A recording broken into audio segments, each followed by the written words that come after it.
नमस्कार दोस्तों, मैं आकाश शुक्ला। मैं इस वक्त अरुणाचल प्रदेश में मौजूद हूं और अरुणाचल प्रदेश के सबसे हॉट स्पॉट जगह यानी अरुणाचल प्रदेश का जो स्मार्ट सिटी है ईटानगर में मौजूद हूं।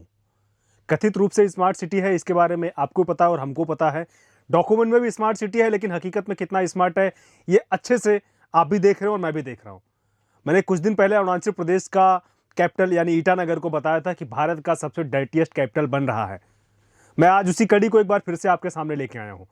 दरअसल आज सुबह मैंने अरुणाचल प्रदेश का राजधानी ईटानगर को एक ऐसा वाकया देखा, उसमें एक ऐसी घटना को देखा ना, जिसको मुझे लगा कि उसको देखने के बाद एक बार न्यूज़ फिर बनाना चाहिए। वैसे इस चीज़ को आप लोग भी बखूबी जानते हैं कि जो सड़क बनाई जाती है, सड़क का जो ड्रेन होता है वो सड़क के बराबर होता है, लेकिन शायद यहाँ ऐसे नहीं है। इंजीनियर को ऐसे नहीं पता होगा, इंजीनियरिंग भी कहाँ से करके आते हैं, इस पर भी बहुत सवाल उठता है। मेरे मन में भी सवाल उठता है और उनकी डिग्री के ऊपर भी सवाल उठता है कि वो लोग कैसे इंजीनियरिंग करते होंगे। मैंने उनको ये भी देखा हुआ है कि सड़क में वो लोग ईंट लगा लगा के अपना करप्शन को ढक रहे हैं कि बाहर से कोई आए तो उसको ना पता चले कि सड़क टूटी हुई है, और उसको लोग बार बार मेंटेनेंस कर रहे हैं, लेकिन वो ठीक नहीं कर पा रहे हैं। तो अब नेशनल हाईवे में लोग ईंट बिछा के कर रहे हैं। जहां तक मुझे जानकारी है, नेशनल हाईवे में ये सब चीजें नहीं लगाई जाती। हालांकि यहाँ पे लगाया जा सकता है, क्योंकि कुछ भी संभव है। यहाँ पे कुछ भी संभव है, कितना भी करप्शन कर लो, कुछ भी कर लो, सब कुछ संभव है। मैंने देखा आज सुबह कि सड़क जो है वो नदी में तब्दील हो गई थी। यहां में चलने के लिए आपको गाड़ी की जरूरत नहीं पड़ेगी, नाव भी यहां पे नहीं चल सकी क्योंकि पानी का बहाव बहुत तेज था।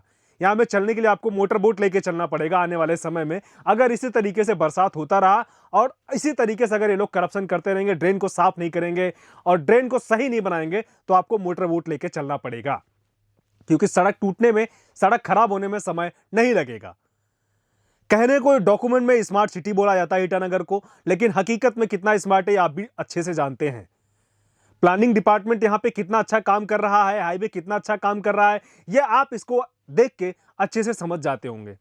यहाँ पे अगर हम लोग ईटानगर की बात करेंगे तो कैपिटल यानी राजधानी नाम का कुछ भी यहाँ पे दिखाई नहीं पड़ता है। मतलब एक जो राज्य की बाकी राज्यों की राजधानियां होती हैं, ऐसे ईटानगर बिल्कुल भी कहीं से कहीं भी महसूस नहीं होती। यहाँ पे किसी प्रकार की कोई भी मूलभूत सुविधा जो मिलनी चाहिए नहीं मिलती है। आप सोचिए ना, भारत का कौन सा ऐसा कैपिटल होगा कि जिस कैपिटल के अंदर में आप जाते हैं तो वहां पे आपको टॉयलेट भी नहीं मिलता हो। क्या आपने देखा कभी इंडिया का कोई ऐसा कैपिटल है जहां में आपको टॉयलेट भी ना मिलता हो? अगर आपको टॉयलेट करना है ना, तो वो भी करने का जगह नहीं मिलेगा, वो भी नहीं बनाया गया है। हालांकि बाकी जगह बनाया जाता है। और खासकर ये स्मार्ट सिटी है, यहां में स्मार्ट सिटी के माध्यम से बहुत सारे पैसे आए हैं, उसको कहां यूज किया गया, ये भी बहुत बहुत सवाल उठ रहा है। सुबह आपने देखा होगा कि सड़क के ऊपर एक एक फीट पानी पूरा भरा हुआ था, और पानी भरा नहीं होता, कोई उसको रुकाव नहीं था, वो पानी बहुत तेजी स्पीड में बह रहा था। यहाँ का जो सबसे हॉट स्पॉट जगह माना जाता है ना, हॉट जगह माना जाता है ईटानगर का सेक्रेटेरिएट। सेक्रेटेरिएट की दीवार से जस्ट सटा हुआ एक एक फीट पानी ऊपर से भर के बह रहा था। टू व्हीलर अगर चलेगा या कोई नॉर्मल साइकिल में अगर शौक से जा रहा होगा ना, तो उसका चलना बहुत मुश्किल था, क्योंकि पानी का बहाव इतना तेज था ना कि वहां पे बैलेंस कर पाना बहुत तकलीफ देगा। और ऐसे पानी में सड़क टूटने में समय नहीं लगेगा, और अगर पानी का बहाव इस तरीके चलेगा तो लैंडस्लाइड होने में भी कोई बड़ा समय नहीं लगेगा।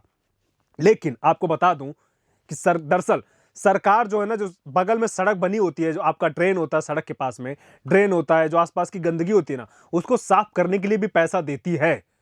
लेकिन ये पैसा कहां जाता है नहीं समझ में आता है। आप देखते होंगे कि जो सड़क बनाई जाती है, जहां तक मैंने अमूमन देखा है, सड़क हल्का सा दोनों साइड में जो उसका सड़क होता है ना, वहां में थोड़ा ढलान होता है, यानी थोड़ा नीचे होता है। लेकिन अरुणाचल प्रदेश की जो सड़क बनी हुई, कैपिटल की जो सड़क बनी हुई है, वो बीच में नीचे और दोनों साइड से ऊपर है। ड्रेन जो है सड़क से 2-2 फीट ऊपर में है, कहीं 2 फीट है, कहीं 3 फीट है, कहीं 1 फीट है।